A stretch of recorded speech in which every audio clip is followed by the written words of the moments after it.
नमस्कार। सर्वप्रथम मैं शासकीय छत्रसाल महाविद्यालय पिछोर का अत्यंत आभारी हूँ, प्राचार्य जी का, और साथ में समाजशास्त्र के प्राध्यापक करण सर का, कि आपने एक बहुत बढ़िया विषय चुना, समाज सुधार में सावित्रीबाई फुले का योगदान। अभी मैडम अनीता ने काफ़ी कुछ उनके बारे में परिचय दिया और पूरे महाविद्यालय परिवार का मैं अत्यंत आभारी हूँ कि आपने मुझे भी अपने विचार रखने का मौका दिया। मैं ज़्यादा सावित्रीबाई फुले के बारे में ऐसा नहीं बताऊंगा, क्योंकि बाकी जितना परिचय था मैडम दे चुकी हैं।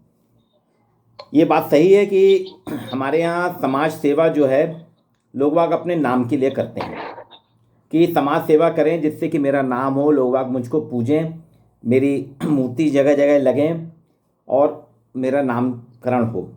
लेकिन सावित्रीबाई फुले और उनके पति श्री ज्योतिबा फुले दोनों पति पत्नी ऐसे थे जिन्होंने निस्वार्थ भाव से सेवा की। वो वास्तव में एक दृढ़ शक्ति थी, उनकी इच्छा शक्ति थी कि मुझे समाज के लिए कुछ करना है। जिस वो दौर जो है 1848 वाला दौर जो है, जब उन्होंने स्कूल की स्थापना की, 1831 में आपका जन्म हुआ था और आप सोचिए 1848 में उन्होंने स्कूल की स्थापना कर ली और मात्र 15 साल में 18 स्कूल भी स्थापित कर दिए। पहला विद्यालय कन्या विद्यालय आपने स्थापित किया। आप प्राध्यापिका भी थीं और प्राचार्य भी देश की पहली थी। कुछ चीज़ों में लगातार आप प्रथम थीं। ये बात सही है कि भारत काफ़ी शक्तिशाली और समृद्ध देश रहा। वैदिक काल में महिला पुरुष में किसी प्रकार का भेदभाव नहीं था। महिलाएं भी वेदों का पाठ करती थी, वेद अध्ययन करती थी, शास्त्रार्थ करती थी। भेदभाव कहीं नहीं था। जाति के आधार पर समाज नहीं बटा था। वर्ण व्यवस्था में ब्राह्मण, क्षत्रिय, वैश्य, शूद्र में चारों तरफ से चारों वर्णों को देकर समानता दी गई थी। कालांतर में हर चीज़ें जो हमारे यहाँ प्रथाएं चलती हैं, परंपराएं चलती हैं, धीरे धीरे जब लंबे समय तक चलने थी, समाज की स्वीकृति जब ज़्यादा हो जाती है तो उनमें कुछ विसंगतियाँ आ जाती हैं। बीच का दौर हमारे यहाँ मुगल पीरियड आया, तो मुगल पीरियड के बाद में उस दौर में फिर अंग्रेजों का शासन आया, काफ़ी कुछ सुधार हुए और हमारे यहाँ धीरे धीरे कुछ हमारी प्रथा परंपराएं जो थी, रूढ़ियाँ थीं, वो इतनी ज़्यादा खतरनाक हो गई थी, उसमें एक समाज वर्ग का बहुत ज़्यादा नुकसान हुआ। खासतौर से पितृ सत्तात्मक सत्ता हमारे यहाँ बहुत महत्वपूर्ण हो गई और मातृ सत्तात्मक या मातृ शक्ति जिसे हम कहते हैं, उसको काफ़ी हतोत्साहित किया गया। हर कुछ, जैसा कि भी मैडम ने बताया था कि सावित्रीबाई जब बालिका थी, एक किताब पढ़ रही थी, उनके पिताजी ने किताब फेंक दी गई और उसी से उनके मन में आया कि शिक्षा ही हमको आगे बढ़ा सकती है, शिक्षा ही हमको आगे ले जा सकती है, शिक्षा बहुत ज़रूरी है। अगर मैं पढ़ लिख लूँगी तो मैं अपने आसपास के सभी लोगों को पढ़ा सकती हूँ। और वैसे भी कहा गया, विवेकानंद जी ने भी कहा है कि अगर महिला शिक्षित होती है तो पूरा परिवार, पूरा समाज शिक्षित हो जाता है। पुरुष के शिक्षित होने से अकेला पुरुष भर शिक्षित होता है, लेकिन अगर महिला शिक्षित, माँ अगर शिक्षित हो जाती है तो वो पूरे परिवार को, परिवार के साथ साथ समाज को शिक्षित करती है। तो हमारे यहाँ की परंपरा रही है। लेकिन वास्तव में सामाजिकता या समाज के बारे में जो कार्य करना है, समाज सेवा सबसे ज़्यादा हमारे यहाँ ये थी। पुरुष महिलाओं के बीच में समानता, सामाजिक न्याय, ये दो आंदोलन उन्होंने खड़े। एक सामाजिक न्याय का आंदोलन कि समाज में हर व्यक्ति बराबर है, कोई ऊंचा नहीं है, कोई नीचा नहीं, सबको समानता का अधिकार मिलना चाहिए। दूसरा पुरुष और महिला, वहाँ भी देखिए समानता की बात की उन्होंने कि पुरुष और महिला में शारीरिक रूप से थोड़ा बहुत अंतर हो सकता है कि शारीरिक शक्ति के हिसाब से, लेकिन महिलाएं कहीं भी कमज़ोर नहीं हैं, महिला और पुरुष दोनों बराबर है। तो ये एक बहुत बड़ा आंदोलन समाज सुधार में उन्होंने खड़ा किया था। और 18वीं शताब्दी में तो हम देखते हैं उस वक्त देश आज़ाद नहीं हुआ था, अंग्रेजों का शासन था, अंग्रेजों की सत्ता थी। हमारे यहाँ बहुत से पुरानी परंपराएं भी चली आ रही थी, उन परंपराओं को भी हम नहीं छोड़ रहे थे, उन परंपराओं में हम लिपटे हुए थे। लेकिन इस बीच में दो चार जो हमारे यहाँ समाज सुधारक हुए हैं, जैसे राजा राम मोहन राय, उन्होंने सबसे पहले अपने परिवार से ही शुरुआत करी, सती प्रथा का विरोध किया। महर्षि दयानंद सरस्वती जी ने हिंदू समाज के जो आडंबर थे उनके खिलाफ उन्होंने आंदोलन किया कि ये सब नहीं होना चाहिए। दूसरी चीज, ऐसे ही महात्मा गांधी ने भी आज़ादी के साथ साथ सामाजिक अस्पृश्यता का आंदोलन किया। भीमराव अंबेडकर जी भी इसी कड़ी में जुड़े और उसी में ज्योतिबा फुले और सावित्रीबाई फुले दो लोग हैं। सावित्रीबाई फुले ने सबसे पहले समझा, चूंकि उनको पढ़ने नहीं मिला था, तो ज्योति के साथ में, अपने पतिदेव के साथ में मिल के उन्होंने सबसे पहले शुरुआत करी, क्योंकि उनके पास विचार बहुत थे, उनके पास नॉलेज बहुत था, लेकिन उसको प्रस्तुत नहीं कर पा रही थी, उसको दे नहीं पा रही। तो उन्होंने बात की और कन्या विद्यालय खोला और आपको एक चीज़ बताता हूँ कि सभी जगह आपको मिलेगा। सावित्री बाई जब जाती थी, मैडम ने बताया कि अपने साथ एक साड़ी एक्स्ट्रा लेके जाती थी। उस वक्त हमारे समाज में एक वर्ग विशेष के द्वारा इतना प्रताड़ित किया जाता था कि उनके ऊपर गोबर फेंका जाता था, पत्थर मारे जाते थे, यहाँ तक कि मैला भी फेंक दिया जाता था। अब ऐसे में आप सोचिए कि वो जब घर अपने स्कूल पहुंचती थी, शाला पहुंचती थी, सबसे पहले अपने आप को साफ करती थी, नई साड़ी पहनती थी जो अपने साथ थैले में लेके आती थी। उस गरीबी में भी बेचारी 2 साड़ियाँ रखती थी कि जिससे कि एक से मैं क्लास में जा सकूं, जिससे हमारे विद्यार्थियों को किसी प्रकार से भय ना लगे, और उनको पढ़ाती थी। और पढ़ाने के साथ साथ उन्होंने हमारे यहाँ आज़ाद भारत में साक्षरता मिशन अभी प्रारंभ हुआ है। साक्षरता मिशन, जब देश की हमारी साक्षरता नहीं बढ़ रही है तो उसके लिए हमने साक्षरता मिशन प्रारंभ किया है। लेकिन आपको जानकर आश्चर्य होगा कि 1854-55 में सावित्रीबाई फुले ने पहला भारत का साक्षरता मिशन प्रारंभ किया था। उनको ये समझ में आ गया था आज से 100 साल से पहले, 150 साल पहले, कि अगर देश में साक्षरता नहीं होगी, क्योंकि पहले का जो काल था साक्षर था भारत, तो देखिए भारत बहुत तरक्की किया था, लेकिन बीच में हमने जो साक्षरता पर प्रतिबंध लगाया, हमने एक वर्ग विशेष तक साक्षरता को सीमित कर दिया और कई लोगों को साक्षरता या शिक्षित होने से रोका। उसका परिणाम ये हो गया, हम धीरे धीरे गुलाम होते चले गए। हम जो है पहले मुगलों के गुलाम हुए, फिर उसके बाद अंग्रेजों के गुलाम हुए, और हमको आज़ाद होने में भी 700-800 साल से अधिक का समय लगा। तो इसलिए वो समझती थी, और उन्होंने 1854-55 में भारत का पहला साक्षरता मिशन प्रारंभ किया। इसी तरह सत्य की खोज थी, वो सत्य की तलाश करना चाहती थी। बचपन से ही प्रताड़ित थी, बहुत गरीबी में, बहुत ही अभाव में, बहुत ही संघर्षों में आपका जीवन बीता है। तो उसी में जो समाज सेवा कहा जाता है, जब तक आदमी को कष्ट नहीं होता, जब तक आदमी परेशान नहीं होता, तब तक वो उसके सामने रास्ता नहीं खुलती। ठीक यही हुआ। सावित्रीबाई कष्टों में जीत अपने कष्ट को सहते उन्होंने कहा कि हम समाज के लिए सुधार कर दें, बाकी लोगों को ये कष्ट ना हो। तो उन्होंने एक सत्य शोधक समाज की स्थापना की थी अपने पति के साथ मिलकर। सत्य शोधक समाज का मूल उद्देश्य ही था कि जो भी शादी होगी बिना दहेज की शादी होगी, और विधवा के विवाह प्रतिबंधित कर दिए थे। विधवा को भी जीवन जीने का है, आकस्मिक मृत्यु हो जाती थी, पति की तो विधवा हो जाती थी। सती प्रथा का विरोध किया, विधवा विवाह शुरुआत की गई। दूसरी, छुआछूत का नाश किया गया। इसके साथ साथ महिलाओं को मुक्ति दिलाने का प्रयास की। महिलाएं जितने भी उसमें बंधी हुई हैं, जितने परातंत्र हैं, महिलाओं के ऊपर जितने आरोप लगे हैं, जितने उनको ऊपर बांध के रखा गया, उन सभी से उनको मुक्त करा के एक स्वतंत्र जीवन जीने देना है। और दलित महिलाओं को शिक्षित करना है, क्योंकि शिक्षा एक ऐसा हथियार है, जब तक आपके पास शिक्षा नहीं होगी। शिक्षा वास्तव में एक ऐसा माध्यम है जिसमें समाज के दबे कुचले वर्ग, महिलाएं सब सशक्त बन सकते हैं, बराबरी कर सकते हैं, पुरुष महिलाओं के बीच की असमानता दूर होगी। आप देखिए आज हमारे यहाँ साक्षरता बढ़ी है तो महिलाएं भी नौकरी कर रही हैं, पुरुष भी नौकरी कर रहे हैं। आज हम अपनी लड़कियों को आर्ट्स कॉमर्स की पढ़ाई नहीं करा रहे, हम अपनी बेटियों को इंजीनियरिंग की पढ़ाई करा रहे हैं, मैनेजमेंट की पढ़ाई करा रहे हैं, इवन मिलिट्री में भी हम भेज रहे हैं क्योंकि हम साक्षर हो गए ना। हमारे यहाँ जैसे जैसे साक्षरता बढ़ रही है, आप खुद देखेंगे आपके कॉलेज में भी आज से शुरुआत में जब कॉलेज खुला होगा तब लड़कियों की संख्या बहुत कम हुआ करती थी, लेकिन आज कॉलेज में संख्या बहुत अधिक है। ग्वालियर का एक कॉलेज है शासकीय कमला राजा महिला महाविद्यालय, वहाँ तो सबसे ज़्यादा लड़कियाँ हैं। जबलपुर में एक माता गुजरी कॉलेज है, वहाँ 5000 लड़कियाँ हैं। यही हाल कमला राजा में 5000 लड़कियाँ हैं। तो देखिए लड़कियों की साक्षरता की जब दर बढ़ी, सब महिला साक्षरता बढ़ने लगी, तो समाज में सुधार होने लगा। आज महिलाएं अधिक से अधिक कारपोरेट जगत में सीईओ बनी है, या फिर आपके मैनेजमेंट में सीईओ बनी है, इंजीनियरिंग की लाइन में है। और शिक्षक भी अगर हायर एजुकेशन का परसेंटेज निकालें तो हायर एजुकेशन के परसेंटेज में आज की डेट में कम से कम 60% महिलाएं हैं, 40% पुरुष। कुछ कॉलेजों में तो ये हालत है, मैं अपने कॉलेज की बात करता हूँ, मेरे कॉलेज में 26 लोगों का स्टाफ है, जिसमें से सिर्फ 4 मेल पर्सन है, बाकी 22 हमारे यहाँ महिलाएं। तो देखिए धीरे धीरे बदलाव आ रहा है। तो ये चीज़ 1854-55 की बात है, मतलब आज से 150 साल पहले सावित्रीबाई फुले ने सोच लिया था कि अगर महिलाएं साक्षर होंगी, अगर महिलाएं साक्षर हो जाती हैं, महिलाएं शिक्षित हो जाती हैं, तो पूरा का पूरा समाज शिक्षित हो जाएगा। जो कि गांधी जी ने भी इस पर चर्चा नहीं की थी, लेकिन सावित्रीबाई फुले ने रखा, और अंबेडकर ने भी इसको माना कि हाँ अगर इस तरीके से होता है, अगर वास्तव में ये चीज़ें होती हैं, महिलाओं को हम साक्षर करते हैं, महिलाओं को आगे बढ़ाते हैं, तो समाज की जितनी भी बुराइयां हैं, समाज की जितनी असमानताएं हैं, सामाजिक सुधार हो सकेगा। तो मेन सबसे बड़ा समाज में जो योगदान है सावित्रीबाई फुले का, उनका ये है कि उन्होंने सबसे पहले महिला साक्षरता की बात करी।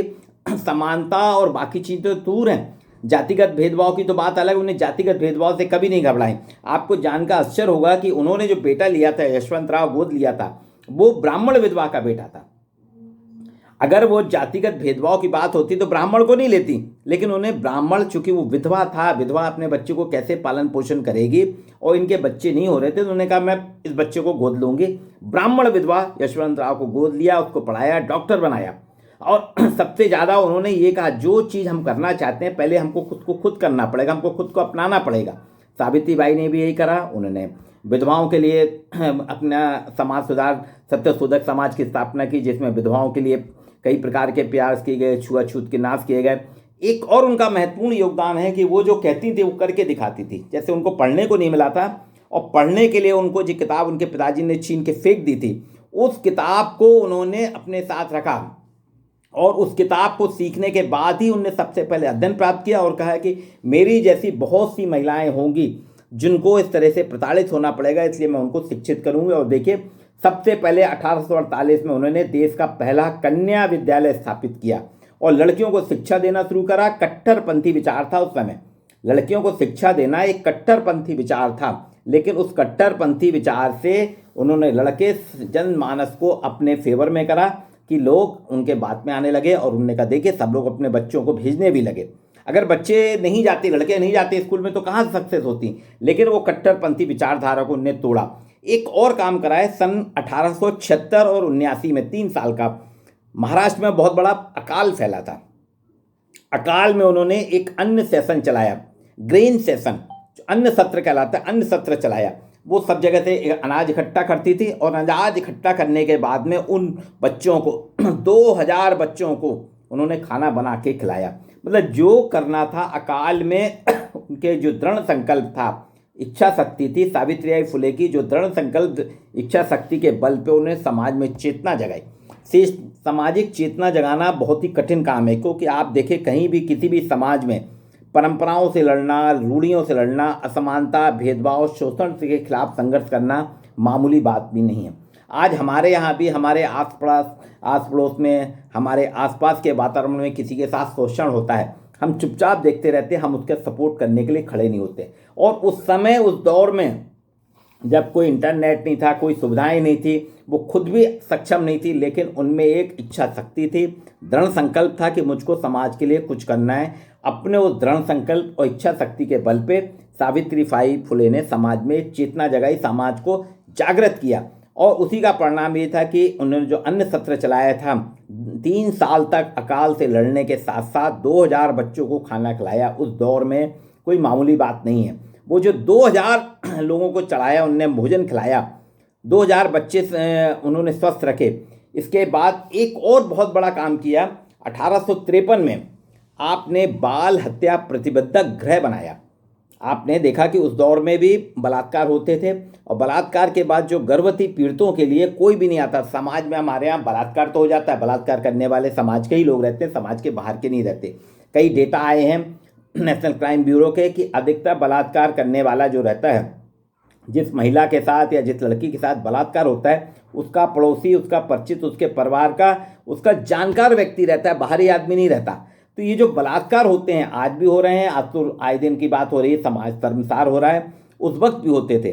तब 1853 में कोई बलात्कार पीड़िता है, अगर वो गर्भवती हो जाती है, उसको समाज से, उसको घर से बाहर कर दिया जाता था। ऐसी बच्चियों को, ऐसी महिलाओं के लिए उन्होंने बाल हत्या प्रतिबंधक गृह की स्थापना की। उसमें वो रखती थी, उनको डिलीवरी कराती थी, उस बच्चे को नाम देती थी, उस बच्चे का पालन पोषण करती थी, उस महिला को भी सुरक्षित रखती थी।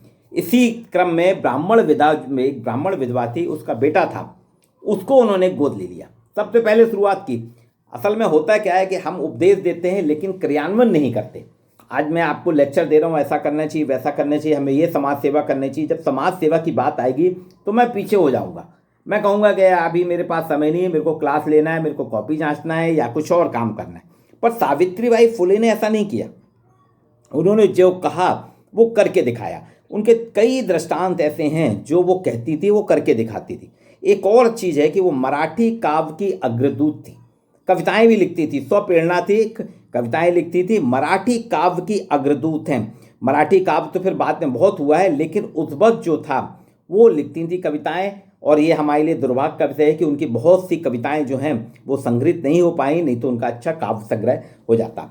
दूसरी चीज, पुणे में एक बार, पुणे की बात मैडम ने की है, प्लेग फैला था।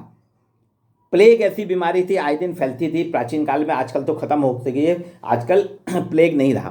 तो उस वक्त जो प्लेग फैला था, प्लेग में उन्होंने पुणे के आसपास के पूरे गांव में जा जाके इलाज करती थी, प्लेग की दवाई देती थी और बताती थी कि प्लेग होता है चूहों से, कि चूहों को लिए कहती थी आप इनको मारिए नहीं, इनको पकड़िए नहीं, इनसे बचने का प्रयास करिए, क्योंकि आप अगर प्लेग का जो चूहा था उससे जो वायरस निकलते हैं, अगर आप चूहे को मारेंगे तो आप भी संक्रमित हो सकते हैं।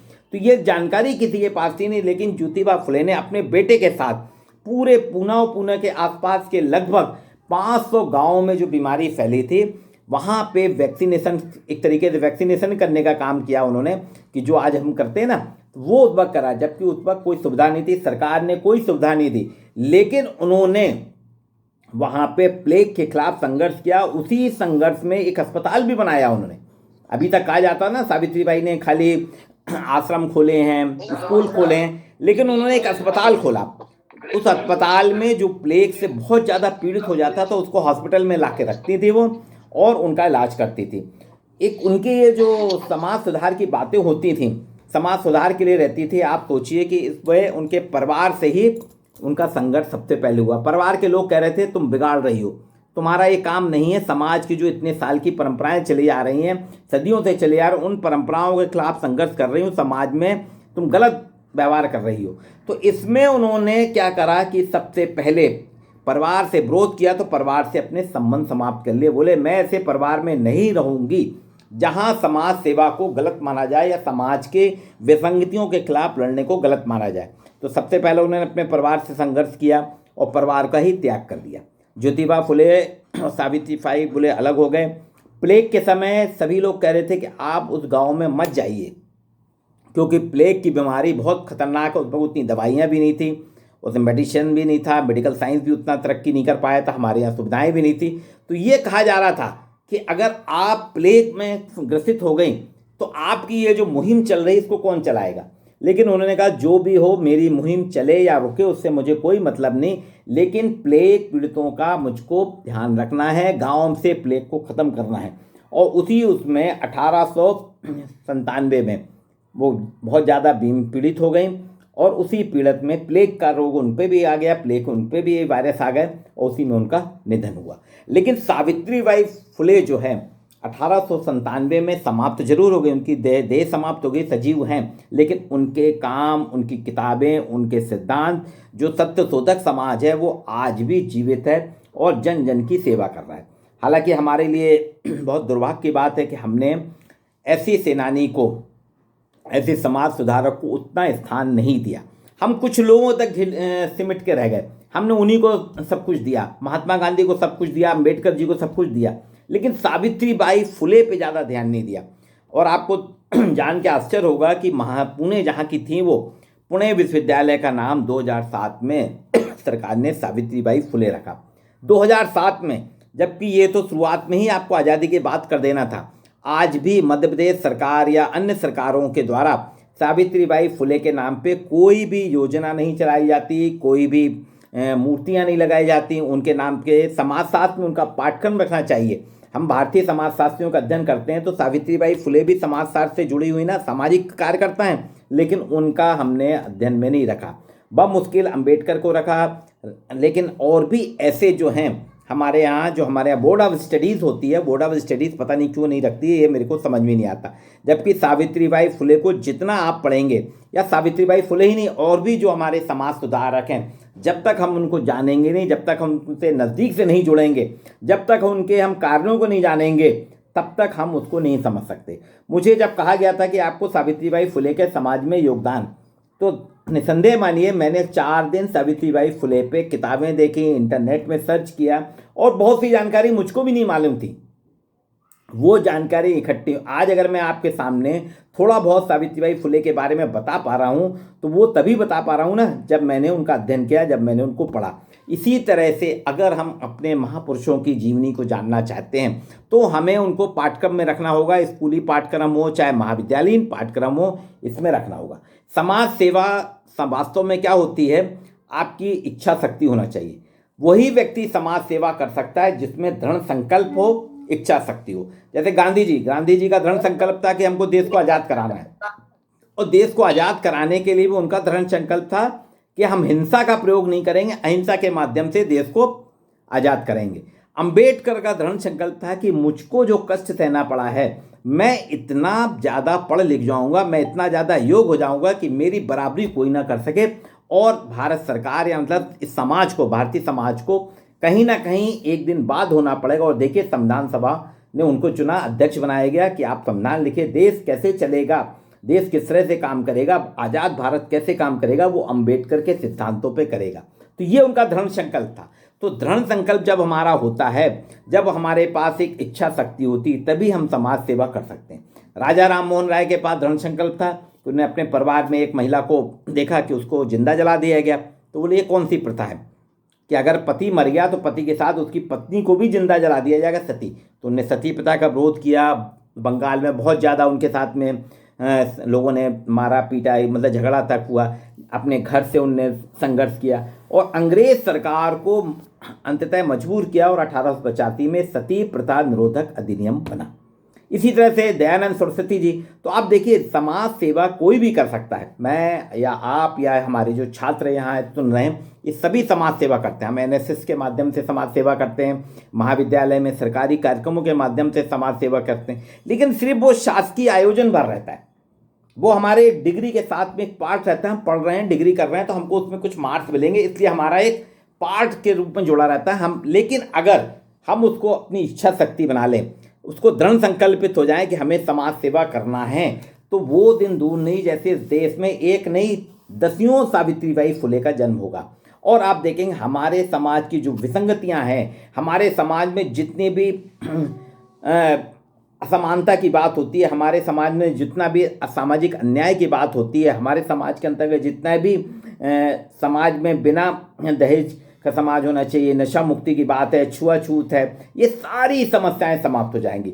दलित महिलाओं को शिक्षित होने में कोई बड़ी बात नहीं, दलित महिलाएं तत्काल शिक्षित होंगी।